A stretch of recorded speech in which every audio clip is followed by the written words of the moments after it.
Bismillahirrahmanirrahim. Alhamdulillah wassalatu wassalamu ala Rasulillah.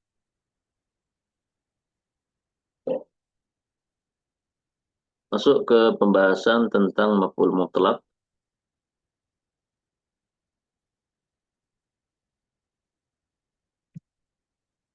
Di antara status kata di dalam bahasa Arab yang secara ilmu nahwu dia harus dibaca mansub. Dan apa itu maf'ul mutlak? Maka dikatakan oleh muallif rahimahullah wa huwa al-masdaru al-fadlah al-muakkid li'amili aw al-mubayyin li naw'i aw adadi. Merupakan masdar al-fadlah. Masdar, ya, sebuah kata dengan bentuk atau sighah yang disebut dengan istilah masdar. Ya.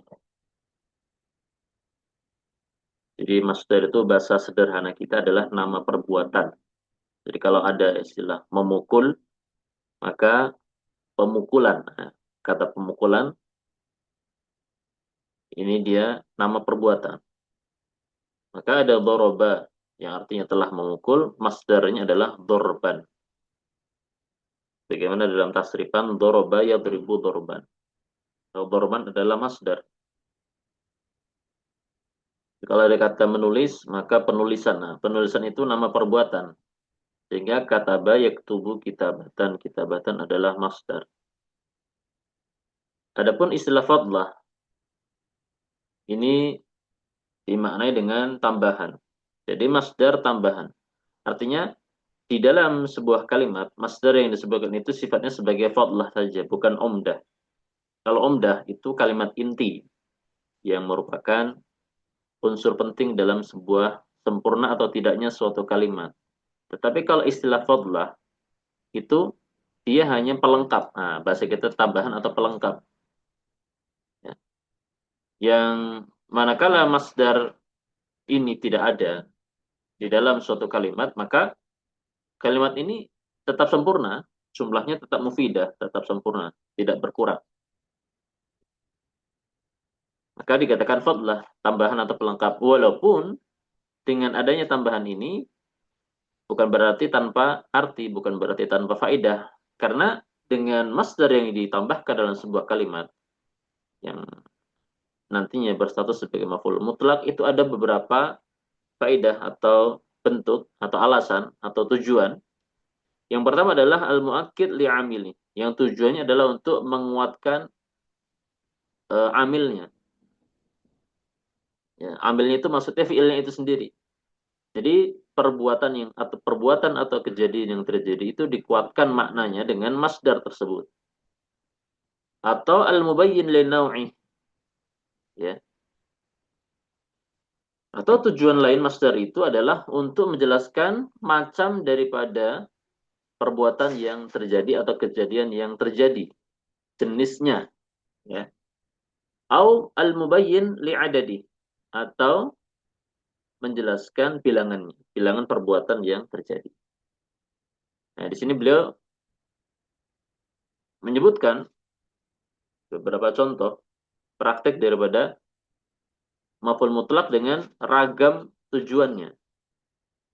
Maka yang pertama adalah seperti al-fal muakkid li amili.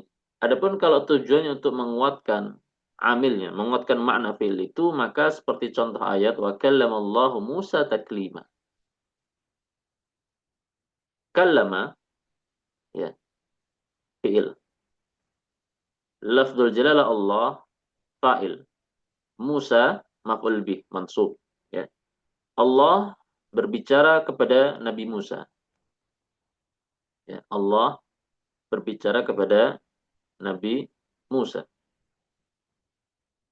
Dan susunan ini, fi'il, fa'il, dan maf'ul bih sebetulnya sudah sempurna. Sudah dikatakan jumlah yang mufidah. Tetapi di sini Allah ingin menegaskan bahwa kejadian Allah berbicara kepada Nabi Musa itu betul-betul pernah terjadi. Ya. Makanya Musa dijuluki kalimullah, nabi yang pernah diajak bicara langsung oleh Allah Azza wa Jalla. Nah, untuk meyakinkan itu, maka Allah menyebutkan lafaz taklima yang ini merupakan masdar. Dari kata apa? Kallama. Kallama yukallimu takliman.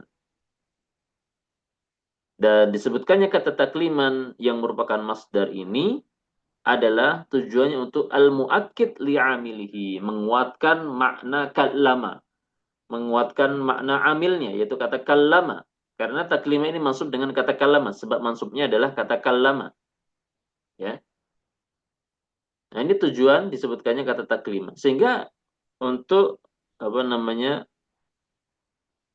menguatkan makna ini dan membantah tentang keraguan orang yang tidak percaya bahwasanya Allah pernah berbicara dengan Nabi Musa secara langsung. Sehingga maknanya lebih kuat dan Allah betul-betul ya pernah berbicara langsung dengan Nabi Musa.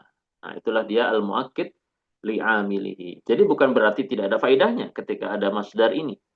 Tetap ada faedahnya walaupun dia memang fadlah. Arti fadlah itu dia pelengkap, tetapi dengan dilengkapi kata taklima yang merupakan masdar dari kata kallama, tentu ada faedahnya. Dan faedahnya adalah al-muakkid li'amilihi. Dan cara bacanya teman-teman semua, dia harus mansub ya, harus mansub, maka dibaca taklima, bukan taklimun, bukan taklimin. Karena dia karena dia mansubat. Maf'ul mutlak merupakan mansubat. Contoh lain adalah darabtu darban, aku betul-betul telah memukul. Kalau dikatakan darabtu aku telah memukul, maka mungkin ada orang yang mungkin belum yakin, maka diyakinkan dengan masdar ya, darabtu darban, aku benar-benar telah memukul. Darban adalah masdar untuk kata daraba dan dia adalah untuk menguatkan kata daraba itu. Kemudian al-mubayyin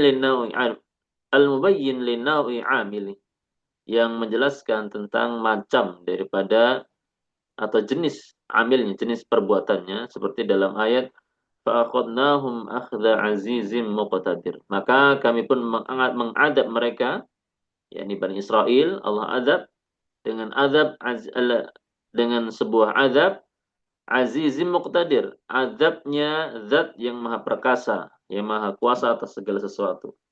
Ya. Jadi bukan dengan siksaan yang ringan, tapi dengan siksaan yang itu merupakan caranya Allah Azza wa Jalla dalam menyiksa hamba-hambanya yang durhaka kepada Allah Azza wa Jalla. Maka di sini akhadnahum, ini rangkaian fi'il fa'il maf'ul ya. Akhada kemudian ada dan nun na al fa'ilin. Maksudnya di situ kembali kepada Allah Azza wa Jalla. Ya, kemudian hum yaitu Bani Israel. Ini fi'il fa'il maf'ul bih. Nah, akhada itu masdarnya adalah akhada ya'khudhu akhdan. Nah, di sini akhda masdar ya, dan dia mudhaf kepada kata aziz. Mudhaf kepada kata aziz, kemudian aziz disifati dengan muqtadir. Ya. Maka di sini masdar yang disebutkan ketika dia mudhaf kepada kata aziz yang muqtadir, yaitu maksudnya Allah Azza wa Jalla. Di sini Allah ingin menjelaskan bahwasanya cara Allah mengadab Bani Israel ya adalah dengan adabnya dia yang maha perkasa dengan segala keperkasaannya dan maha mampunya dia atas segala sesuatu. Ya, artinya adabnya tidak main-main. Ya, maka di sini ya tujuan masdar akhda yang disebutkan dan itu disebutkan dengan idhafah kepada Aziz Muqtadir adalah untuk al-mubayyin lin-nawi amili. Untuk menjelaskan macam atau jenis daripada kejadian atau perbuatan yang terjadi, yaitu penyiksaan. Ya. Siksa yang Allah berikan adalah siksa yang sangat pedih, intinya seperti itu. Ya. Maka ini masdar tujuannya adalah al-mubayyin lin-nawi amili. Atau seperti dalam perkataan darabtu Zaid dan darbal amir, aku memukul Zaid dengan pukulan seorang pemimpin. Ya, di sini darabtu Zaid dan fi'il fa'il maf'ul bihi. Kemudian darba, nah di sini masdar dan dia mudhaf kepada kata al-amir. Yang tujuannya adalah untuk menjelaskan jenis pukulan yang aku lakukan kepada Zaid adalah bagaikan pukulan seorang pimpinan. Ya. Ya, entah mungkin seorang pemimpin bisa memukul dengan caranya yang ala pemimpin. Ya. Karena terkadang orang memukul dengan banyak cara. Nah, aku memukul Zaid dengan cara memukul sebagaimana pemukulan seorang al-amir, seorang pimpinan. Nah, dan kalau kita perhatikan di sini yang mansub adalah masdarnya saja. Akhda mansub, kemudian dorba al-amir, dorba yang mansub. Ya, dorba yang mansub. Dalam maf'ulun mutlaq. Kemudian tujuan ketiga daripada masdar yang disebutkan adalah al-mubayyin li'adadi amili. Untuk menjelaskan bilangan daripada amilnya, maksudnya bilangan kejadian atau perbuatan yang terjadi, yang dilakukan. Contoh dalam ayat Allah katakan fadukkata dakkata wahidah. Wa humilatil ardu wal jibalu fadukkata dakkata wahidah. Maka bumi dan gunung-gunung pun diangkat dan kemudian dibenturkan dengan satu kali benturan. Surah Al-Haqqah ya. Surah Al-Haqqah. Maka fadukkata, nah di sini dakka yadukku, dukka yudaku di sini adalah fi'il majhul. Fi'il pasif bahasanya ya. Fi'il majhul yang kalau ada fi'il majhul disebutkan maka di sana pasti ada naib fa'ilnya. Ya, naib fa'ilnya adalah aliful itsnain. Dukkat, ini kan dukka, dukku, dukkat, dukkata. Dukkata di situ ada tak taknif, kemudian ada aliful itsnain. Ya. Yang mana aliful itsnain ini kembali kepada al-ardu dan al-jibal. Al-ardu wa humilatil ardu wal jibal. Maka bumi dan gunung-gunung tersebut pun dibenturkan. Dukkata. Berarti di sini rangkaian fi'il majhul dan naib fa'il. Ya. Kemudian datang setelahnya masdar daripada kata dakka yadukku, yaitu kata dakkah. Dakka yadukku, dakkan. Ya. Dan di sini ya masdarnya ya disebutkan untuk tujuan menjelaskan bilangan benturan yang terjadi atau yang yang terjadi ya. Yaitu Allah katakan dakkata wahidah dengan satu kali benturan. Dan dakkatan disifati dengan kata wahidah. Dengan kata wahidah. Wahidah sebagai naatnya, sebagai sifatnya. Dan dakkatan mansub. Dakkatan mansub sebagai maf'ulun mutlak, ya masdar dari kata dakka yadukku. Nah, ini dia al-mubayyin li'adadi amilih. Menjelaskan bilangan berapa kali kejadian itu terjadi. Atau misalkan dikatakan dalam contoh lain, darabtu Zaidan darbatain. Aku memukul Zaid dengan 2 kali pukulan. Maka darbatain, ya dorban itu dorbatan 1 kali pukulan, dorbatain 2 kali pukulan. Nah ini juga sama masdar, ya, dan bentuknya musanna.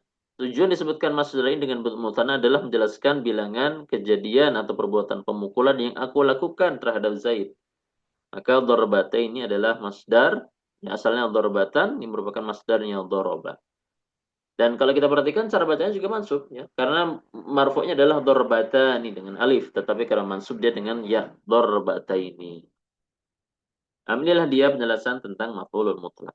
Nah, kemudian kalau kita perhatikan hal-hal lain yang terkait dengan maf'ul mutlak ini sebagaimana disebutkan oleh mu'allif rahimahullah, yaitu bahwa maf'ul mutlak itu ternyata ada 2 ya. Yang pertama adalah lafzi, kemudian yang kedua adalah ma'nawi. Ini. Maf'ul mutlak ada 2 ya. Ada yang lafzi, ada yang ma'nawi. Fa in wafaqa lafdhu fi'lihi, jikalau maf'ul mutlak atau masdar ini wafaqa, sesuai atau sama terhadap lafaz fi'ilnya, ya. Bahwa lafzi, maka itu namanya maf'ul mutlak lafzi atau masdar lafzi, kama taqaddam, sebagaimana telah berlalu contoh-contohnya. Contohnya tadi apa? Dakatan, itu masdar ya, dari kata dakka yaduku. Memang masdar aslinya. Akhda azizin, akhda masdar dari kata akhda ya'khudu. Kemudian takliman masdar asli untuk kata kallama yukallimu. Dorban juga masdar asli untuk doroba. Itu namanya lafzi. Tetapi yang maknawi ya, Apa maksudnya? Wa in wafaqa ma'na fi'lihi, namun jika hanya ada kesesuaian, yaitu tentang makna fi'ilnya saja, ya. Makna dari fi'il yang disebutkan di dalam kalimat. Jadi masdarnya semakna dengan fi'il atau satu arti dengan fi'il yang disebutkan di dalam kalimat tersebut. Tetapi lafadznya beda. Maka itu namanya apa? Fahuwa ma'nawi. Itulah masdar maknawi atau maf'ul mutlak maknawi. Contohnya, jalastu qu'udan. Qu'udan, dia masdar. Hanya saja dia bukan masdarnya jalasa. Aku betul-betul telah duduk. Dan arti jalasa sama qa'ada sama.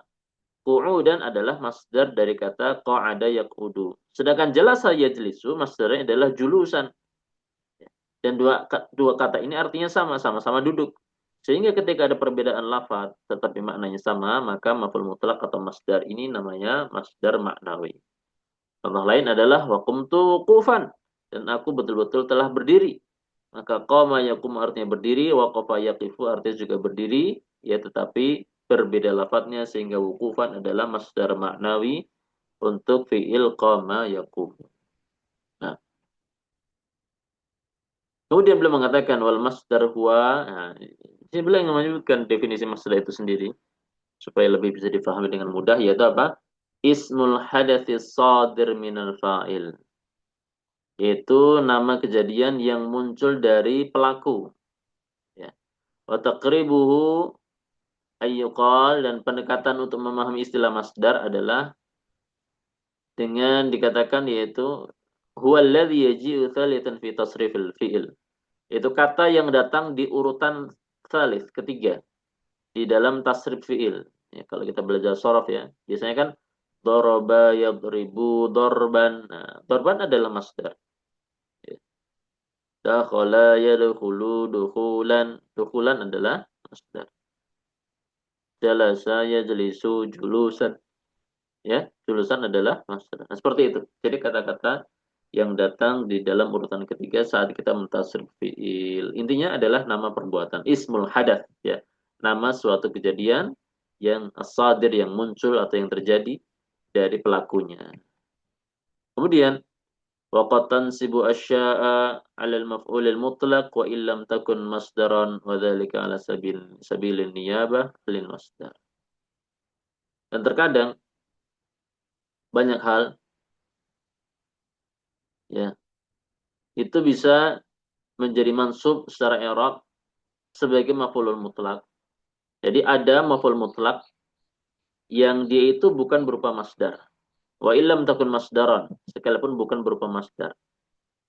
Ya, itulah wadzalika ala sabilin niyabah. Itulah yang dikatakan sebagai dalam, itulah yang disebut dengan istilah an-niyabah anil masdar, pengganti masdar.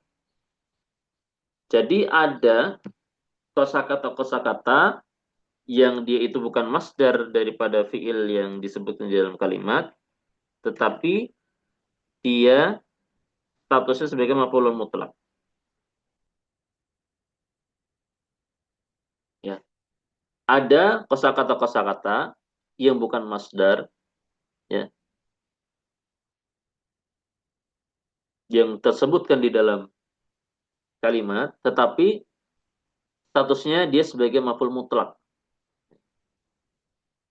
Maknanya apa? Tidak selamanya maf'ul mutlak itu harus berupa masdar. Nah, gitu loh. Maknanya tidak selamanya maf'ul mutlak itu harus senantiasa harus masdar, enggak harus. Ada terkadang pengganti masdar yang bisa berperan sebagai maf'ul mutlak. Karena walaupun memang pada asalnya harus masdar ya. Walaupun pada asalnya harus masdar, tapi terkadang ada hal lain yang bisa menggantikan masdar itu sendiri untuk berperan sebagai maf'ul mutlak. Contoh seperti kata kul dan ba'd. Kul artinya setiap, ba'd artinya sebagian.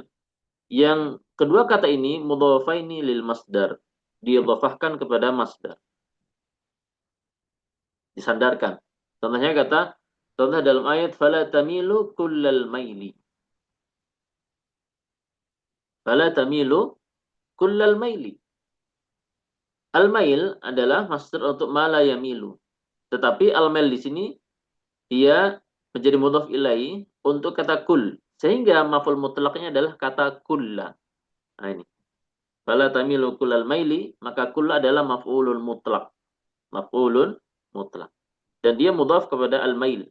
Yang sejatinya masdar untuk kata malaimil adalah al-mail itu sendiri. Tetapi karena di sini ada kata kul, maka kul yang berperan sebagai maf'ul mutlaknya. Contoh lain adalah walau taqawwal alaina ba'dal aqawil. Ya. Taqawwala taqawwalu taqawulan atau aqawil. Maka ba'd di sini adalah sebagai maf'ulul mutlak. Sebagai maf'ulul mutlak. Ya, pengganti masdar taqawulan. Ya. Atau contoh lain adalah kal adat seperti istilah-istilah bilangan. Misalkan dalam ayat fajliduhum thamanina jaldah. Fajliduhum thamanina jaldah. Ya. Di sini kata thamanin justru yang berperan sebagai maf'ulul mutlak. Maka dibaca thamanin bukan thamanun, mansub dengan ya karena dia mulhaq bi jam'il mudzakkar salim ya. Mulhaq bi jam'il mudzakkar salim itu kalau mansub dengan ya. Ya, maka thamanin ya, dia adalah maf'ulul mutlak. Adapun jalda adalah tamyiz. Nanti insyaallah kita bahas tamyiz di kesempatan-kesempatan berikutnya. Ya. Sehingga maf'ul mutlak di ayat ini adalah kata thamanin. Ya. Dan ini istilah bilangan. Nah, di situ beliau mengatakan fathamanin maf'ulul mutlak wa jaldah tamyiz. Atau hal-hal lain yang bisa menggantikan menggantikan masdar untuk berperan sebagai maf'ul mutlak adalah asmaul alat, istilah-istilah perkakas, ya, alat-alat yang digunakan untuk melakukan suatu kejadian. Misalkan dikatakan darabtuhu sautan. Aku memukulnya, ya. Aku memukul dia, ya, dengan cambuk, sautan. Nah, di sini sautan mansub. Sautan mansub sebagai apa? Bukan maf'ul bisani, tetapi sebagai maf'ulun mutlak. Ya, sebagai maf'ulun mutlak. Artinya di sini tuh menyebutkan ya, alat yang digunakan untuk memukul adalah cambuk. Ya. Sehingga sautan di sini adalah maf'ulun mutlak, menggantikan masdar dorban yang tidak disebutkan. Atau misalkan dikatakan darabtuhu ason, atau aku memukulnya dengan tongkat. Ya. Karena mungkin beda antara memukul dengan cambuk dengan tongkat beda, atau al mikro'atan dengan alat pemukul yang lain. Ya. Maka sautan itu bisa menjadi maf'ul mutlak, alat-alat untuk memukul, ason juga demikian, atau mikro'at juga demikian. Nah, ini dia pengganti masdar yang bisa berperan sebagai maf'ulun mutlak. Ini tidak disebutkan ya, ada satu masalah lain ya, yaitu bahwasanya tidak selamanya masdar yang ada di dalam sebuah kalimat harus sebagai maf'ulun mutlak, tidak. Ya. Misalkan dikatakan al-yaumu atau misalkan apa namanya? Al-kitabatu jayyida. Penulisan itu bagus. Nah, maka al-kitabah walaupun dia masdar tetapi dia bukan sebagai maf'ulun mutlak melainkan sebagai mubtada. Jadi intinya bahwasanya maf'ul mutlak itu asalnya harus berupa masdar ya. Namun terkadang ada hal lain yang bisa menggantikan maf'ul mutlak ya untuk berperan menggantikan masdar untuk berperan sebagai maf'ul mutlak. Dan masdar sendiri tidak selamanya harus menjadi maf'ul mutlak. Seperti itu. Nah, demikian mudah-mudahan bermanfaat. Wassallallahu wasallam ala nabiyyina Muhammad.